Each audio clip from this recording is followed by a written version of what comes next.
evening, everyone. Thank you so much for joining us this evening.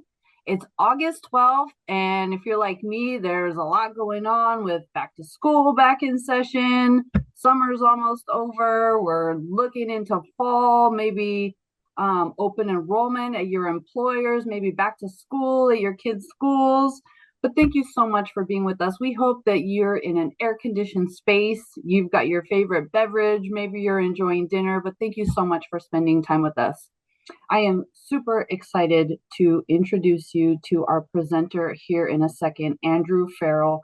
Tonight, he's going to be covering recovering from a financial setback. Our session tonight is called Bouncing Back, and we offered a similar session this time last year, and it was our most popular webinar of the year. So we thought we would bring it back with a little twist. And especially considering that economic conditions haven't improved a whole bunch, thought this would be really relevant for you. So super excited that you're here. Super excited to introduce you to Andrew. Let's just go over just a few things, housekeeping things before we get started. First of all, my name is Michelle. I'm the Membership Development Manager here at Patelco. I have the immense pleasure of getting to work with our presenter tonight. I am going to be your host, mostly monitoring your questions and answers through the Q&A function on Zoom. There is a chat feature where I would love to chat with you guys. I would love to hear you shout out where you're tuning in from today, if not locally. Also, if you have tips and things to share with other people on the session, feel free. Use the chat. Let's talk amongst each other. But if you have a question that you want addressed, please drop that in the Q&A function. I will get to the questions as fast as I possibly can. If you've got a question that you don't want to address to the group at large, please send us an email at webinars@patelco.org. That's webinars@patelco.org, and we'll respond to your questions there. If you have comments or other things that you want to reach out about, please feel free to hit us up there as well. We get this question a ton about sharing the presentation and getting the recording. We try and get these out to you as fast as possible. So yes, we are recording. Yes, we will share this with you, and we'll send it to you in a follow-up email using the email that you registered with, probably in the next 3 to 5 days. In the next 3 to 5 days, we will also be selecting and notifying our 3 winners of a $25 gift card for joining us tonight. So lots of follow-up to come following our session today. We're also going to ask you for your feedback via a survey at the end here. So look out for that. We really appreciate your feedback. And then last but not least, I want to introduce you to our presenter tonight. His name is Andrew Farrell. He is Patelco's financial well-being educator and has been with Patelco almost 10 years now. Worked in the branch doing member service, worked in the community doing community outreach and financial education presentations, and now he is our financial well-being educator, mostly providing us education in our webinar platform. He's also the host of our podcast, and he still does a lot of community events, but he is one of my personal favorite people to learn from at Patelco, and I think you're really going to enjoy his enthusiasm and all this great information he has to share for you tonight.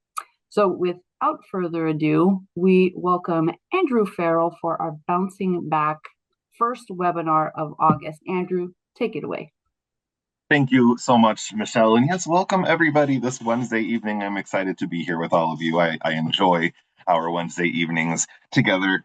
This evening is, like Michelle said, bouncing back, recovering from a financial setback. So today we're going to talk about the things that you can do and the steps you can take when you are, chugging down the road of life, and then all of a sudden, what hits the fan.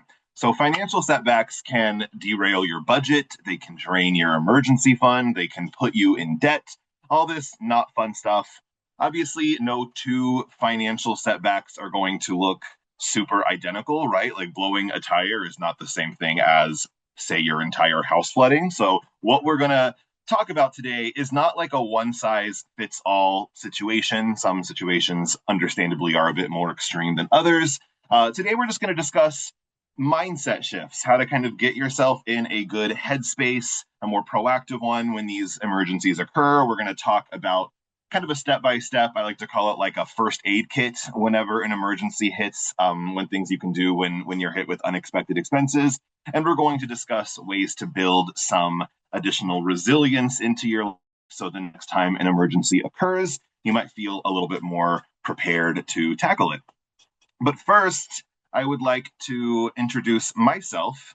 So, my name is Andrew Farrell. Like Michelle said, I am Patelco's financial well-being educator. I've been in this role for a little less than a year. I've been in this department doing financial education for about 3 years, and I've been with Patelco for 9 years. So, for those of you who do not know me or have not been with a webinar with me in the past, this is who I am, and this is what I do for a living. I put together these webinars.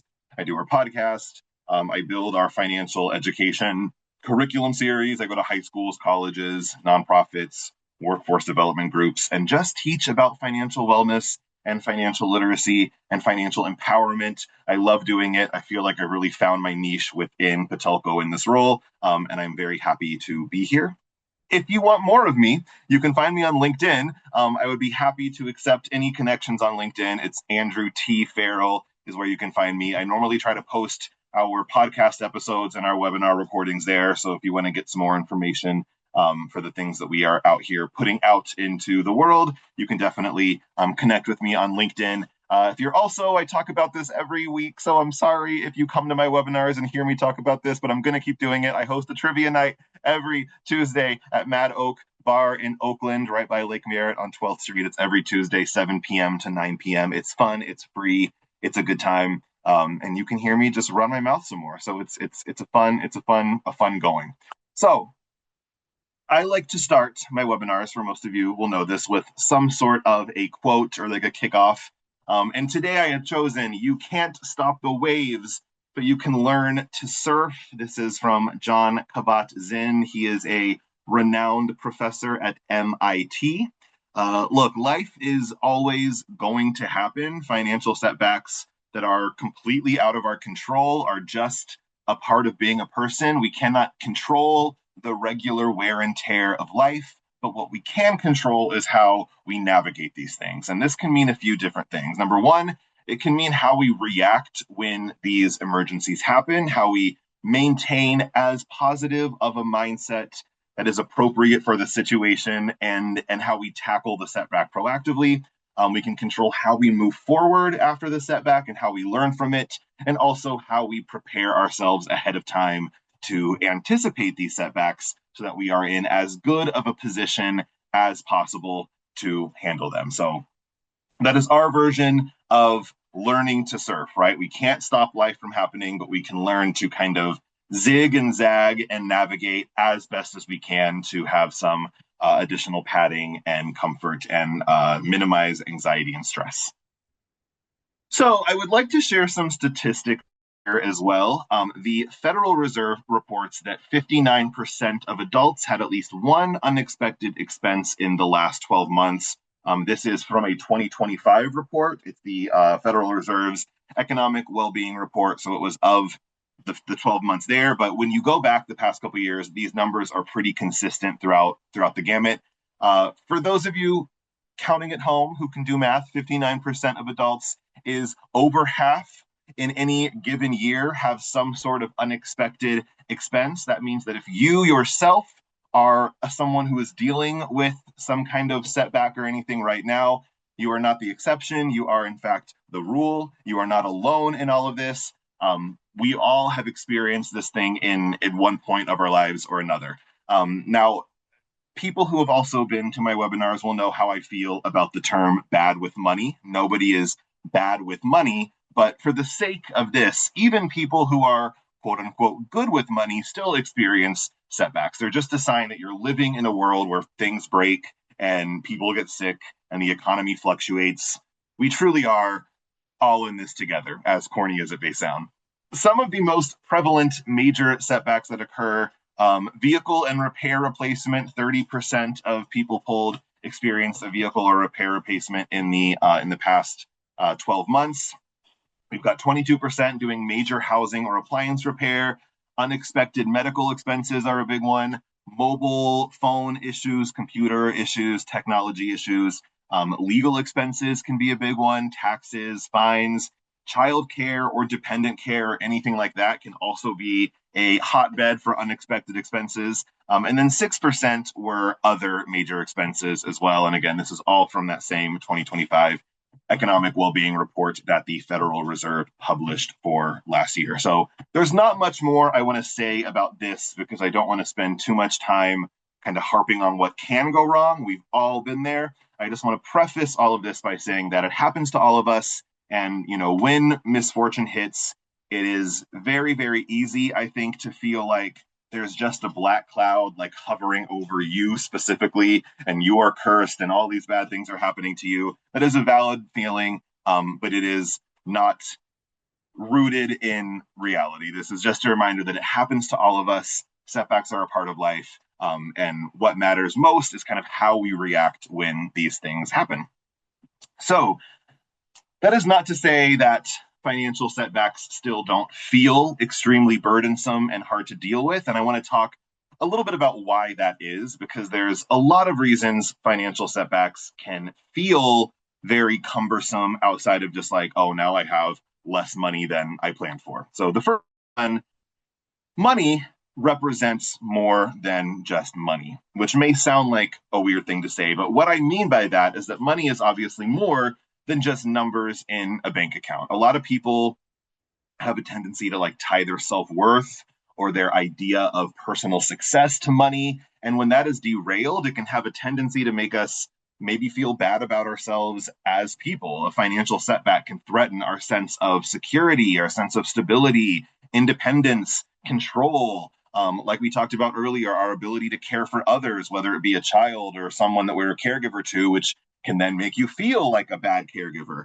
If you're anything like me, your brain can very easily snowball when emergencies hit and put you in like a not so great state of mind. Also, losses always tend to hit a little bit harder than gains do, especially financially speaking. So, research actually on loss aversion suggests that people generally experience any kind of loss more intensely than the equivalent gain. So, think about how you would feel if you woke up tomorrow and you had an extra $1,000 put in your bank account. Not to like discount that or discredit that. I'm sure you'd be very, very excited about an extra $1,000. I certainly would be. I would probably put most of it in like a savings account, might take myself out to a nice dinner because I'd be, in a good mood. I got an extra $1,000. I want to keep the good times rolling. And then I would just take that good feeling and go about my day. The flip side of that, if you woke up tomorrow and $1,000 was taken out of your account, I don't know about you, I would go nuclear. Like I would be very, very, very perturbed and verklempt by what's happening here. So that is just the way that your brain works. The stress or like the anxiety that you feel losing something is generally not matched with the equivalent level of joy you would get by gaining that same thing for a lot of people, myself included. Next, financial stresses consume mental bandwidth. So there is a study done on what's called the scarcity mindset, and it's by a Harvard economist named Sendil Mullainathan, and then a Princeton psychologist. His name is Eldar Shafir, and it essentially demonstrates that lacking resources such as funds or having like financial concerns in that regard can capture our attention in a way that it overly consumes our cognitive resources and like changes how we make other decisions. There's actually a book about this. It's called Scarcity: Why Having Too Little Means So Much. And they wrote that talks all about this idea. So essentially, the basic concept here is if we're spending a lot of focus and a lot of mental energy on how stressed we are in one area, it in turn just pulls focus away from other areas because we only have so much mental energy to go around. So our decision making abilities and other capacities might take a bit of a hit as well.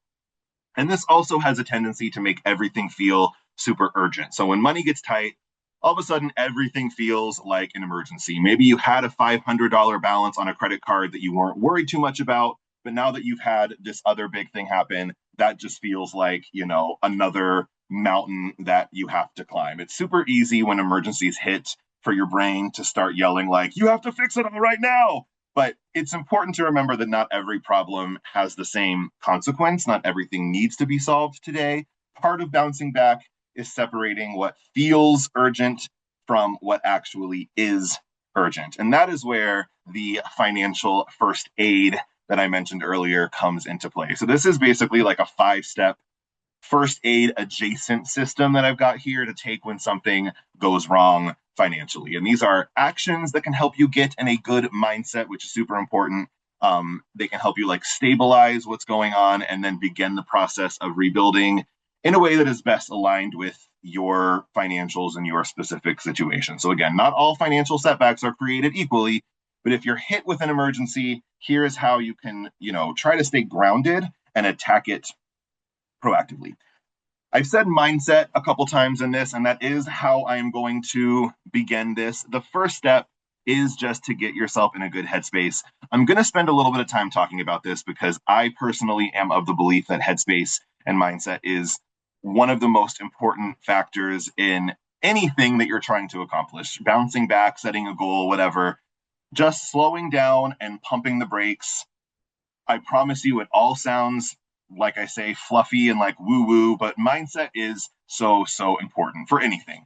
If life happens and it causes a bit of derailment, going into the situation with the attitude of like the sky is falling, the sky is falling, it's not going to be helpful. It's understandable, of course, don't get me wrong, and it's, I think, a perfectly normal like knee-jerk reaction to have, but there comes a time where we just continue to feed into that reaction where that just becomes the norm, and that's what we want to try to avoid and stop because it's not super helpful. So there's a couple ways that you can do that. First, if you are hit with an emergency or an unexpected expense or something, you want to understand exactly what happened in an objective way. Analyze the situation, understand what caused the financial setback. If there were any variables within your control, try to understand what that is. So, like if you blew a tire, were you maybe driving too fast? If your car broke down, were you staying on top of your maintenance schedule? If it was just some kind of freak accident that you had no control over, is there anything you could have maybe done ahead of time, like contribute more to an emergency savings bucket, for example, that might have helped cushion this? If you don't understand what exactly happened, then you're prone to repeat it again. This is why we learn history. So we learn from our mistakes and don't make the same ones in the future. It's judgment free. You're just trying to get an understanding and an analysis of what exactly went down. Next is to accept the situation. So we want to understand what happened, but we don't want to dwell on what happened. It is super easy to get stuck in like a shoulda, coulda, woulda mindset, but my grandma has this thing she used to say: if ifs and buts were candy and nuts, we'd all have a Merry Christmas.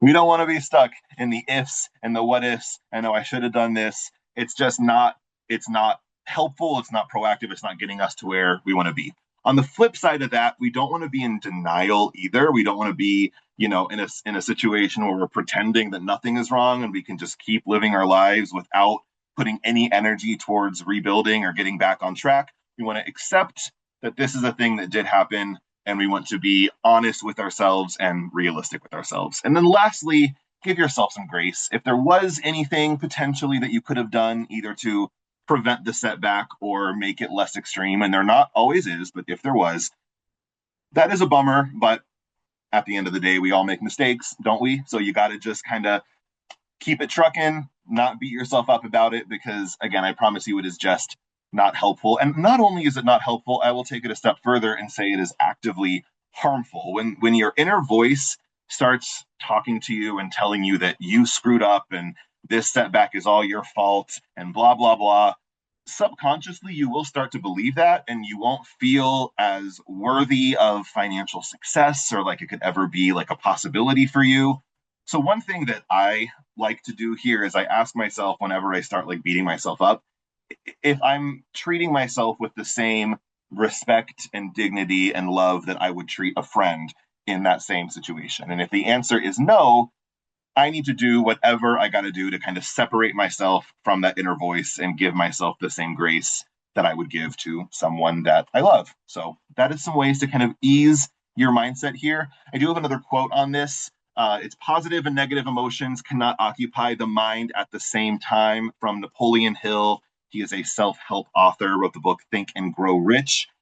Positive and negative emotions are mutually exclusive. You cannot have them both at the same time. It is like flipping a coin. You get one or the other. Um, I think it's important to experience both, right? Like when bad things happen, I'm not one to preach like toxic positivity. If you need to wallow and be upset for a little bit, I totally understand. Those who know me well, and I'm talking like those who know me real well, will know that I generally have one of two settings. The one I'm in like 90% of the time is good mood, good vibes, unbothered, happy to be around. Um, the other 10% of the time, like when I get angry or when I get upset or when I get frazzled or flustered, you better watch out because I am not pretty. I am not an enjoyable person to be around. And when I am in that stage, the last thing that I want to hear is, it's okay, look on the bright side. No, I'm mad. I don't want to look on the bright side. I need to be mad right now so I can kind of get it out of my system and then return to our regularly scheduled programming here shortly. And I think that's an important decision or distinction to make regarding mindset. When emergencies strike or when bad things happen, give yourself the time that you need to kind of be in the weeds before you release yourself of it and move forward. And don't bring that negativity with you, because you cannot bring, for lack of a better term, a stank attitude into a situation that you're trying to fix and be proactive about. It's just it's not going to work out well for you. So you truly do get back what you put out into the world when you are ready and when you're capable. Choose positivity, and the positivity will come back. So that is all I have to say about mindset. Thank you for listening to me preach a little bit on this. I am now going to move on to the unfun stuff, which is the next step in this, crunching the numbers. This is where you're going to gather all of your data that you are able to gather so you know beyond a shadow of a doubt what you're working with, and there is zero gray area here. The first thing you can do here is list all your current finances. So go through your expenses, list what you're paying to XYZ, list all the lenders, all the interest rates, the debt type, get all of your financial obligations out on paper so you have it all ready and easy to look at and work into a financial plan. Having all your finances listed into one place helps you kind of survey the damage and get everything into proper perspective. It gives you an idea of what the full picture is. This also helps you look at like what insurance might pay. Do I have all my bills accounted for? Is this going to be an ongoing situation, or is it like a one and done, etc.? Stare everything down. It might hurt to look at. It might feel like a little pang. You don't like to look at all those numbers that may be causing you some harm. But getting everything in one place and looking at it and having everything laid out does kind of take some of the power back. You're kind of taking the reins a little bit. So don't get discouraged. Remember, you are in control of your own financial journey, but it starts with you kind of asserting your control on the situation. Next, you want to make calls. So if you have any questions about anything, this is when you are going to try to get those questions answered. If you're not sure about what insurance will cover, how you need to make payments, if you have any additional like payment protections or any other benefits or options that you might have, this is where you're going to call and find out all of the parameters of like what you owe and what additional coverages you might have, or like resources that you might have to take advantage of when you've listed out all your current finances. When you do this, you also want to make sure that you're keeping track of everything. This is super, super important. Keep a spreadsheet or even like a note on your notes app of, who you called, when you called, what you spoke about. Not only that, but get the name of the person that you spoke with. It helps with like referring back and staying on top of things. Also helps kind of CYA a little bit. Something I do a lot if I'm calling like AT&T, for example, the person answers, "Hi, it's Michelle. How can I help you out with?" I will always say, "Hi, my name's Andrew. What was your name again? I want to jot it down." I do that because a lot of times, for one, I do get their name and I get the information, but also I think subconsciously when someone like asks for the person's name, they tend to give you a little bit better service because they kind of feel like their name is now attached to this like phone call. So get all the information and just keep track of who you're reaching out to so you have everything referred or referable, I guess, moving forward. And then last, take an inventory of your resources. So savings accounts, insurance, etc.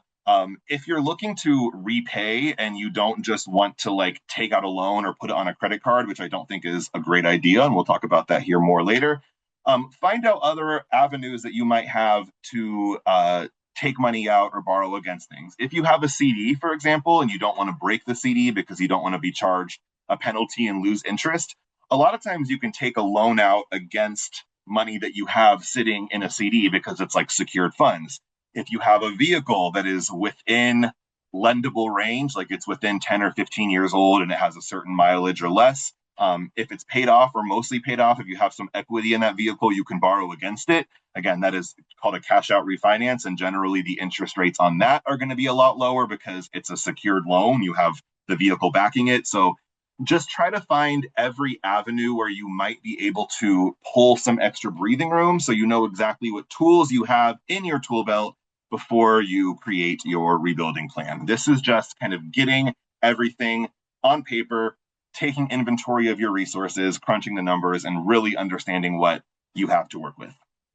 Next, you want to stop the bleeding. That is a little first aid reference for you guys. This is where we stabilize the situation. So we're not necessarily fixing or rebuilding anything yet. We are simply preventing things from getting any worse.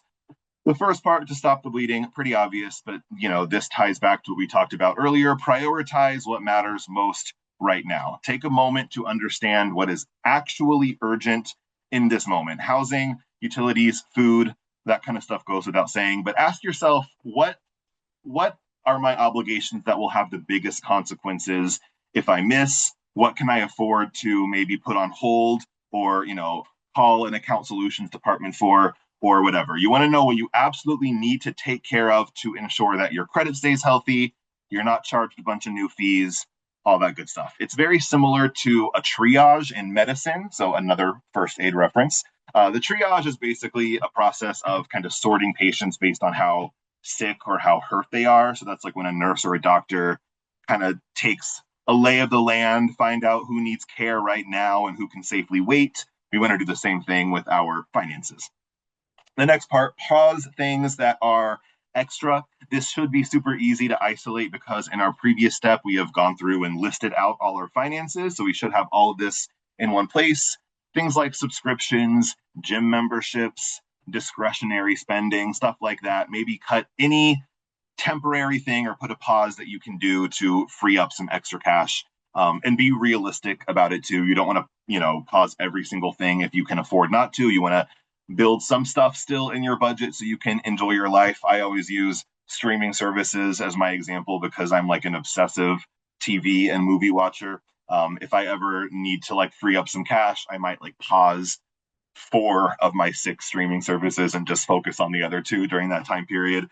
Do what you got to do to keep yourself sane, but also pause things that are quick, easy pauses to free up some extra cash.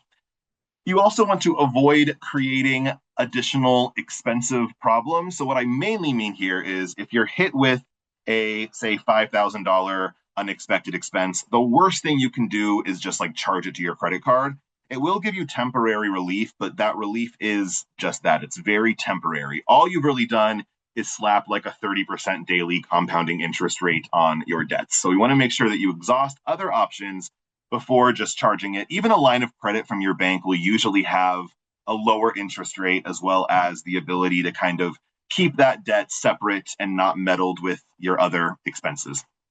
And the last thing here, reassess your financial goals. So this one is also pretty obvious, but if you have money going towards different savings goals, maybe a vacation, maybe a down payment for, whatever it is, if you're able to temporarily cut, savings to those goals for a short-term period and reallocate that, you can also bounce back and put money all towards one area a lot quicker. The operative word in this situation is temporary. A lot of what we're talking about here, building a budget, setting new goals, is all temporary. This is all a short-term thing just to kind of get yourself back on your feet. It's not saying you can never contribute money to a vacation in the future again, for example. It's just saying that when you want to take vacations in the future, you want to be able to do it stress-free. And in order to do that, it might be helpful to kind of put that goal on the back burner for the immediate time being. So step 3, see what you can do to just kind of stabilize and stop the situation from getting any worse. And then we want to know what our resources are. This is where we want to leave no stone unturned. There are tons of avenues out there to help people who are experiencing some kind of financial hardship. Do not be afraid to reach out to them. Do not feel too proud to reach out to them. There is zero shame in needing a little help, especially if you have been hit with some kind of unforeseen expense. So, one thing that you can do is look into NFCC affiliated nonprofit counseling. NFCC stands for National Foundation for Credit Counseling, and they are a large nonprofit network in the United States that helps people manage debt and helps them kind of get back on path with some money issues. So the NFCC can connect you with certified counselors who can like review your finances with you. They can help you make repayment plans. They can even negotiate with creditors on your behalf. This is also a nonprofit, so the goal here is explicitly education and relief as opposed to like selling a product.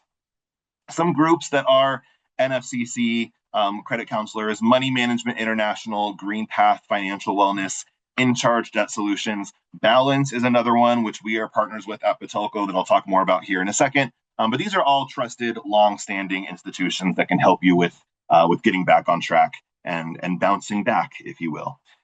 Next, if you are in a pinch, reach out to your financial institution or creditor or whomever. Just make sure you do it before you start missing payments. You have way more wiggle room and way more leverage if you let the creditor know that you're experiencing a hardship before it becomes a problem with your financial institution and before you start getting behind. So a lot of financial institutions, Patelco Credit Union included, have hardship programs, things like payment extensions, temporary skip a pay options, account restructuring plans, all that jazz. So if you're sensing that you might start falling behind on payments, you just want to call your financial institution before you panic and before you fall behind.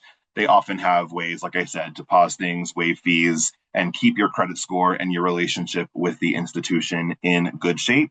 On Patelco's website, patelco.org, we have our financial wellness tab. We have a bunch of stuff under there. I'm going to talk more about it later, but one of those things is member relief that's on there, and that is where you can apply for some additional relief. You can also just call us and be put in contact with our account solutions department. We are very motivated to work with our members. Just as long as you are reaching out to us and letting us know what the issue is, we can normally meet you halfway and find an arrangement that works out for you. Look into whatever benefits or resources you might have with your employer as well. Okay, so your workplace probably has some support options available to you as an employee. Some employers offer employee assistance programs, which can include like financial counseling or short-term loans. Some offer well-being initiatives. They can connect you to either budgeting tools or like mental health tools where you can get a certain amount of free sessions with a licensed therapist that can help you get in that good mindset that we talked about earlier. Definitely worth checking through your supervisor or your HR portal or like wherever you go to get your employee benefits. These things are designed specifically for moments like this, for moments of hardship, especially the like at Patelco, for example, as an employee, we get, I think, 6 free sessions with a counselor per year. Those are dedicated towards like, I'm going through something and I need some help. That's what they're there for. So take advantage of them, or at least look out and see what your employer might offer. You can also look into government relief options. So this covers programs at the federal, state, and local level, things like rent relief funds and utility assistance programs, unemployment benefits, food benefits. There's lots of government relief options that you can see if you qualify for temporarily. If you're in California, which I'm assuming most of you who are listening are, CaliforniaDebtRelief.org is a good starting point for checking out some legitimate state-approved debt relief options.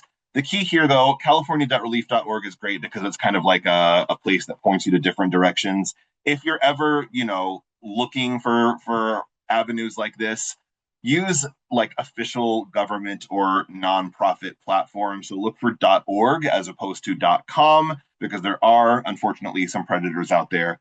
.com generally implies it is a commercial platform. .org is normally not-for-profit, government-based, things like that. And then last but not least, do not hesitate to reach out to friends or family for support. And I'm not saying you got to hit your people up for cash. Whatever level of comfort you have talking with your loved ones about monetary doings, that is your business. But I will say that support does not have to mean financial support necessarily. It can mean childcare, helping with transportation, someone helping with errands or whatever they can do to take some of the extra stress off your plate. Even just having someone to vent to and help you think clearly is huge in situations like this. If I have friends who are going through it, my go to is like, pick a restaurant, let me take you out to dinner. It won't fix your problems, but it'll give you a nice little respite for the evening, a little break in the stress, a meal you don't have to pay for, and it might help lift some spirits a little bit. I know it does with me. So when you're in a setback or a period of stress or anxiety, isolation just makes things harder. Make sure you're reaching out to the trusted people in your life. That is what they're there for. You know you would be there for your loved one, so let them be there for you and help reduce some stress and think more clearly and make better decisions. Some additional resources. This is all stuff that we have at Patelco. So for those of you who are members, some things you can take advantage of. We have our certified financial specialists. We talk about our certified financial specialists a lot. These are credit counselors, credit union counselors who have gone through like a credit union training program and have gotten a certification to specifically counsel people with things like saving money, setting savings goals, creating debt repayment plans, creating budgets, either permanent budgets or temporary budgets, rebuilding or building credit. They're kind of just like your accountability buddy and your touch point person for creating a more financially healthy and financially sound baseline. So this is a free service that we offer. We have certified financial specialists throughout all of our branches and all of our regions. We also have 4 floating certified financial specialists that are our ECFSs, which stands for Enterprise Certified Financial Specialist. We have had them all on the podcast. We talk about them a lot. And actually, I'm going to tease it right now, but we'll talk about it more later. Our webinar in 2 weeks is going to be about the 4 pillars of financial health, and it's actually going to be hosted by our 4 ECFSs. So if you've heard us talk about this platform before and you are just curious about kind of what a certified financial specialist session looks like, I would definitely recommend tuning into that webinar. Each one of them is going to take a couple minutes kind of presenting on one of the pillars of financial health, and give the way I'm kind of looking at it is like a wide scale kind of general certified financial counseling session. It's going to be a good one. So tune into that August 26th.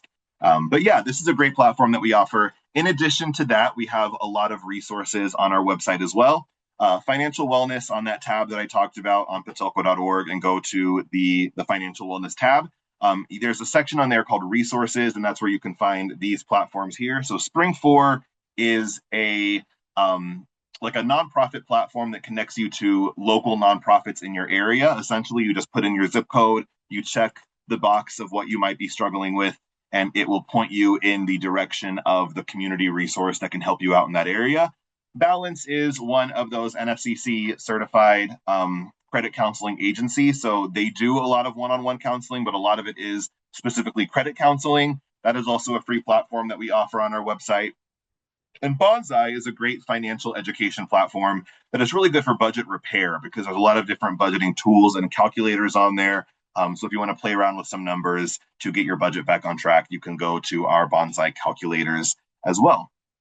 So those are resources that you can look into, resources that we offer.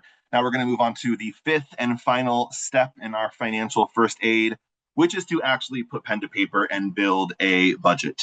This is going to be most of the time a temporary budget, emphasis on the temporary. This is not intended to be our new permanent budget, but we do want to sit down and create a budget that is going to be, in all reality, probably a little strict. It may feel a bit restricting, but them's the breaks, as they say. Bouncing back from a financial setback does require a bit of sacrifice, but the quicker and the more tight that we can be with the purse strings kind of in the short term, the faster we can get back to our normal, maybe a little bit more cushioned spending habits. So first, set a specific bare bones 30, 60, 90, 120, whatever it is, day recovering budget, however long you need, but make sure you set like a timer on it. So we've talked in the past about SMART goals. SMART goals is specific, measurable, attainable, relevant, and timely essentially just means that you are like defining your goal super well. And that's what you want to do when you're creating your temporary budget. So we'll say you've crunched all your numbers and you know that you need to come up with $3,000 in order to kind of comfortably feel like you've bounced back. Where can I find that money? You go through your expenses, you make your cuts, you get to a point where you feel like you can comfortably put $500 per paycheck to your emergency if you cut A, B, C, D, E, F, G. That ends up being $1,000 a month. So you specifically say, I'm creating a 90-day budget to create $3,000 a month to put towards my emergency. It's going to be super trim, but it will allow you to save that money in that period of time. And it also will mentally give you like an actual clear finish line and a light at the end of the tunnel when you know that you are in the place that you need to be in order to feel secure again. This is also going to what's called make your budget goal based. So a goal based budget is a spending plan that is focused around one specific goal. It can be maybe your car broke down and you had to put all that money on your credit card or finance the parts or whatever. So you really want your budget to center around the goal of paying off that debt. Or maybe you had to like pull from your retirement. So now you need to replenish your retirement funds. Your goal could be to, make extra contributions to that.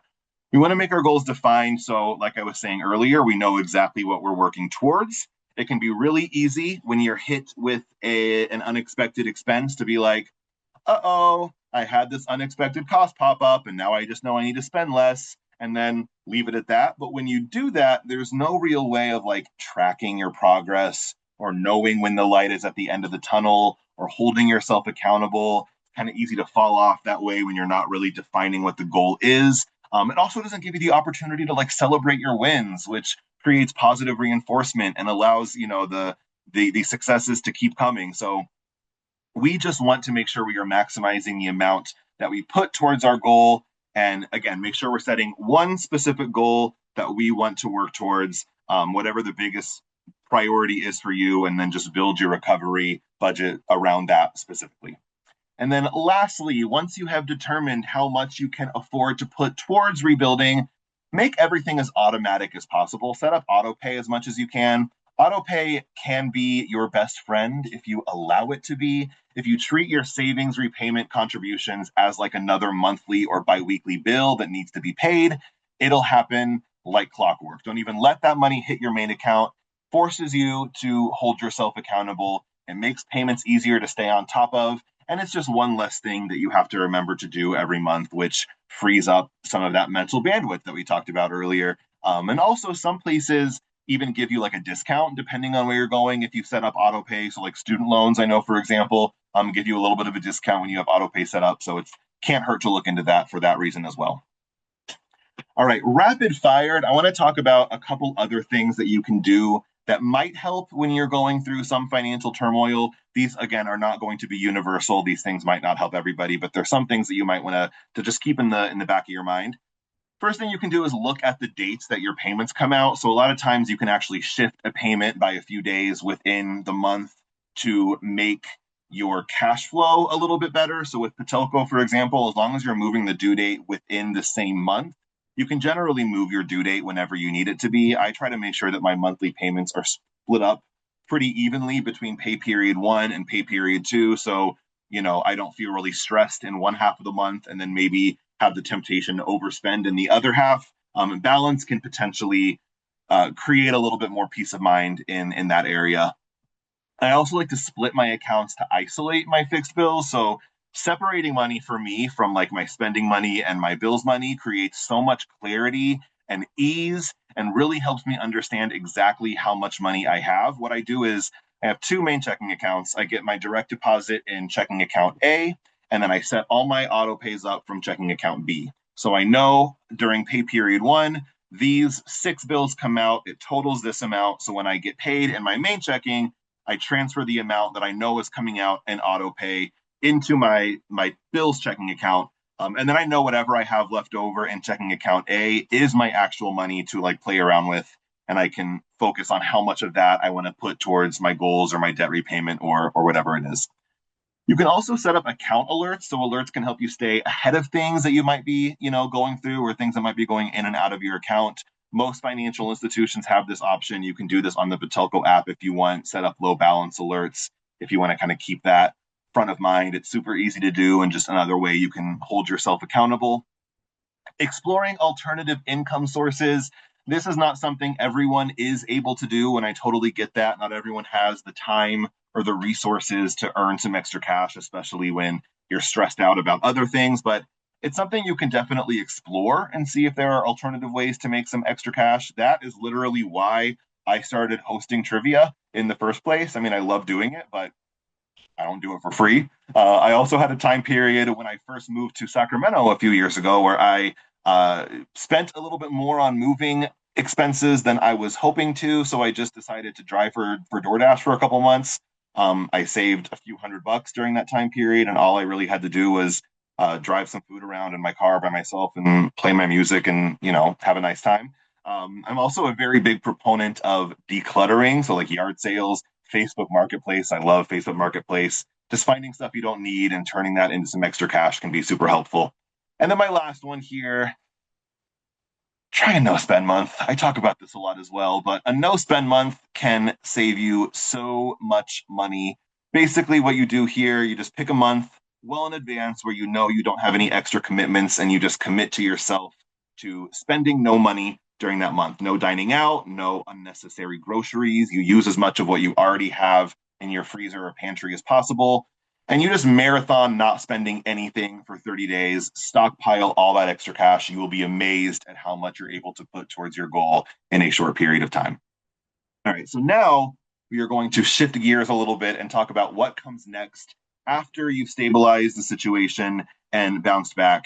And that is building some resilience into your budget. So, this is where you start to mindfully put things in place that helped either protect you or at the very least cushion you from like future surprises. So, in keeping with the first aid theme, we want to talk about resilience, kind of like our financial immune system. So, your immune system doesn't stop you from picking up viruses. It doesn't stop viruses from entering your system. It just kills and clears them and helps you recover. The stronger your immune system, the faster and less damaging your recovery is. Same thing with resilience in your finances. The main way to combat any kind of financial catastrophe moving forward is to have shock absorbers in place.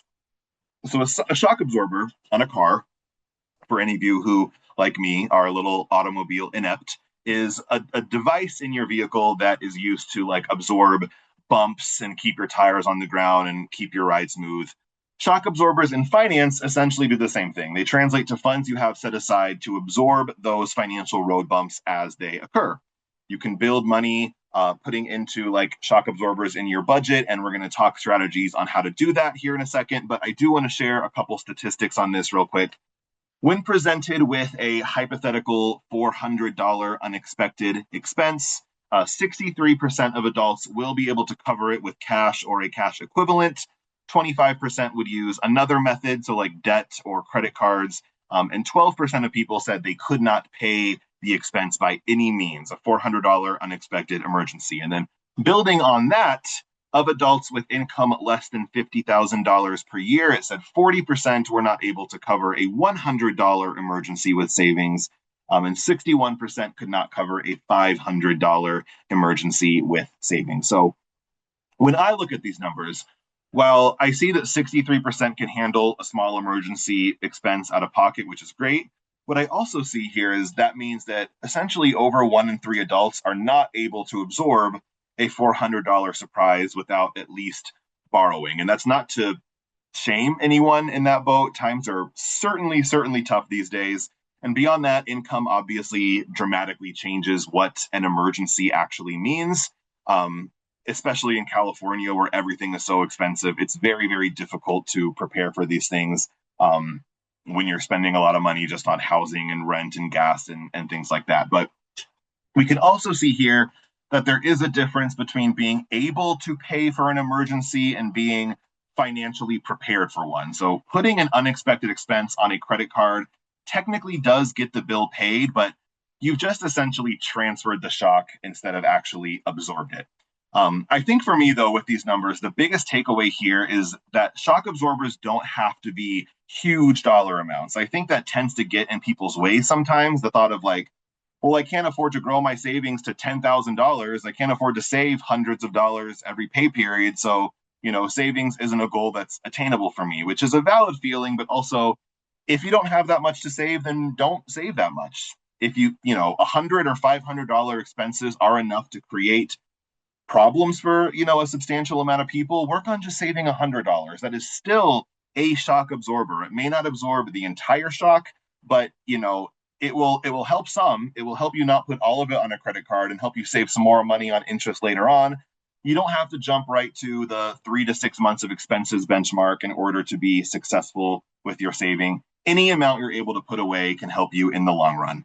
And when we're talking about putting money in savings and creating shock absorbers, I want to specify that not all financial setbacks are technically emergencies. This is something I struggled with for a long time. Getting new tires, paying your property taxes, things like that are things that you can predict and plan for. They certainly can still be a financial setback and something that can create some instability, but when you're putting money aside, there is a difference between a true unexpected emergency and like an irregular expense that maybe you weren't as prepared for as you would have liked to have been. So you want to make sure when building shock absorbers that you are tending to your emergency savings and creating sinking funds. So I kind of want to go over the difference of these two here. The purpose of an emergency fund is to protect you from truly unexpected financial setbacks, things that you could not have foreseen coming, whereas a sinking fund helps you prepare gradually for expenses that you know are eventually around the corner. Examples of emergency funds: job income loss, medical expenses, home repair. You crashed your car, you totaled your car, you had to take emergency travel. Maybe there was, a sickness in the family or something. A sinking fund is like maintenance, holiday shopping, insurance costs, replacing your phone or your computers or things like that. These are things that you know are going to be coming at some point that you're able to prepare for because you know they are on the horizon. Timing for emergency funds are unpredictable. Sinking funds are expected or reasonably expected. How much you want to put in each one of these emergency funds, I do not like to put a dollar amount on it because any amount is better than no amount. So for the dollar amount for emergency funds, I get asked this a lot. What's a good amount I should have in savings? Whatever you can is the answer for that. Start small and then build from there. So start with $100 goal, grow to $500, grow to maybe a month of expenses, and move on as you can. Sinking funds do have dollar amounts associated with them, though. So, like if we use the tire example, you want to get an estimate of how much tires cost, how far it is in the future until you're going to need them, and then just divide the expected cost by the months until you're needed. And that's the amount per monthly that you should be putting towards that fund. As far as where to keep it, I'm a big proponent of keeping your emergency savings in an accessible savings account, but one that is not maybe necessarily tied to your main checking account or one that you see all the time, because that means you can pull from it when you need to, but it also is in some capacity out of sight, out of mind, and the temptation to withdraw is a little bit less. Sinking funds, I think is a good idea to have each one of them separate. With Patelco, there's no limit for how many savings accounts you can have, so you can open 20 of them and call them each new tires, oil change, property taxes, home repair, if you want to do that. But separating them for clearly tracking the categories is super helpful. And then emergency funds, like I said, you use them when the expense is unexpected and truly necessary. Sinking funds are you use them when you've intentionally been saving for that exact expense. So, in summation here, if you're looking to build yourself a financial resilience plan to strengthen your financial immune system, here's a couple action items for you. First, to prepare, you can ask yourself, what is one expense that I can start anticipating? If you're not already using sinking funds, oil changes, new tires, the things I just talked about, you name it, make sure you fully define what it is. My dad drilled into my head when I was younger the idea of keeping vehicle service records and logging them all and knowing when my next expected, due date for this is so that I always know when I'm due on these, and what I need, roughly how much it's going to cost. You want to find one expected expense that you can start anticipating and then really start planning for it. You can also, to protect, ask yourself, what is one financial vulnerability that I can address? So you want to ask what the weak spots in your budget are, what the weak spots in your daily finances are. Do you not put enough towards emergency savings? Do you maybe spend too much at Starbucks or Target? What is one and only one? We want to start small, focus small. One area that you want to focus on strengthening in your day to day finances and just make sure you're extra mindful of that. To build, you want to ask yourself, what is your next savings milestone? So we talked about this, but you want to find a realistic number that aligns with your current finances and focus on hitting that target. Does not have to be emergency savings. Maybe you are good on emergency savings, but you're now realizing that your sinking funds are maybe not that well prepared for. You can choose a goal and focus on that. Maybe you are good in that capacity, but you've been neglecting like retirement savings, for an example. Just pick one realistic, attainable savings milestone and work towards that. And then last here, automate. Ask yourself, what is one action that you can put on autopilot? Remember, automation reduces stress. It keeps your plan on track. It holds you accountable, and it builds that routine of saving or payments into your monthly budget like you would any other expense, which just kind of keeps it like clockwork and keeps it routine. So these are some questions you can ask yourself if you're looking to build some additional resilience into your budget. So hopefully when life hits you moving forward, you are a bit more cushioned and a bit more prepared and a bit more empowered. So on that note, I have a third and final quote. Hardship often prepares an ordinary person for an extraordinary destiny. I don't think a single one of us here is an ordinary person, but you get what I'm trying to say here. Hardships are not fun, but they can help us come out stronger, right? What doesn't kill you makes you stronger. It's a little Kelly Clarkson for you guys. If you can endure something and come out the other side wiser and more knowledgeable and more prepared for the next time, then that is a win in my book. Every setback is an opportunity for a comeback. So get through the hardship. You will be stronger on the other side of it. That is what I want to talk about when it comes to bouncing back here. I do want to tease this upcoming webinar a little more that I talked about earlier. It's called The 4 Pillars of Financial Health with Patelco's financial coaches. That's going to be 2 weeks from today, same time, same place, 5:30 p.m. on August 26th. So the 4 main pillars of financial wellness are save, spend, borrow, and plan. Like I said, we have our 4 enterprise certified financial specialists. Those are the ones that kind of cover and travel throughout the regions that they have. They are all coming together to present this webinar. They're each going to take one of these pillars and kind of spend 10 or so minutes talking about how to strengthen it, and how they can all kind of work together to create a more holistic financial space for you, financial loading or launching doc. It's going to be kind of like an in-person, a virtual interactive ECFS session that's going to be kind of generalized for everybody here. So if you're curious about what our ECFS platform and program looks like, this is a great way to kind of dip your toes in and meet some of our enterprise certified financial specialists: Nick Gates, Erica Karamanos, Danielle Lowe Robinson, and Jerry Morales. You can scan that QR code right there to register for it right now if you want to. We're also going to be sending an email out in the next probably week or so with a link to register as well. So you're not going to want to miss it. I sadly will not be present for this. I am going to be in France that week, hopefully having a good time. I don't know. It sounds like it might be on fire right now. So we'll see how that goes. But Michelle's going to be here. Michelle will be facilitating the chat and monitoring that. So it's going to be a good one. I'm excited to watch it back when I get back from that. It'll be a good time. You can reach out to us also. Michelle gave the email webinars@patelco.org if you have personalized questions or you need additional help or suggestions or anything like that you just want to reach out to us. That email goes directly to my inbox. So if you want a direct line to me, Andrew Farrell, webinars@patelco.org, and please follow us on socials at PatelcoCU. You can find us on TikTok, on Instagram as well, PatelcoCU.